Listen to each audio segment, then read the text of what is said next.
અમદાવાદના બાવળા તાલુકાના રહેવાસીઓ દ્વારા તંત્ર સામે બાયો ચડાવી દેવામાં આવે, કારણ છે વિસ્તારમાં વધતી ગંદકી, સ્વચ્છતાનો અભાવ. સમસ્યાઓથી ત્રસ્ત લોકો મામલતદાર કચેરીની બહાર ધરણા પર બેઠા છે અને મહિલાઓએ ઉગ્ર સૂત્રોચ્ચાર કરીને પોતાનો રોષ ઠાલવ્યો. છેલ્લા 2 વર્ષથી ગટરના પાણીની સમસ્યાથી અનેક સોસાયટીના લોકો ત્રાહિમામ પોકારી ઉઠ્યા.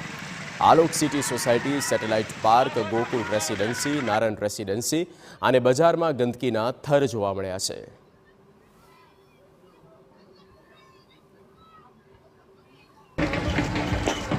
આજે 2.5 વર્ષથી પાણી આ ભરાણું છે. એટલી તકલીફ છે, કોઈ કહેશે પણ કોઈ માનતા નથી. નગરપાલિકા વાળા રિક્વેસ્ટ કરે છે તો કે તમારે થાય એ કરી લેજો, અમારે કોઈ કશું લેવા દેવા નહીં. કે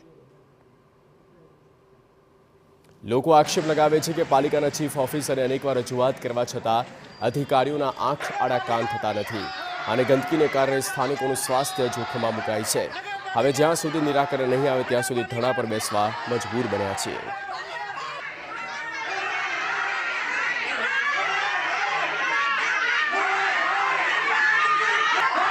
નગરપાલિકાનો ગટર રોડ ટીચન હમાણા પાણી ભરાય છે, આવેલા પૈસા બધા ખાઈ જાય છે આ લોકો.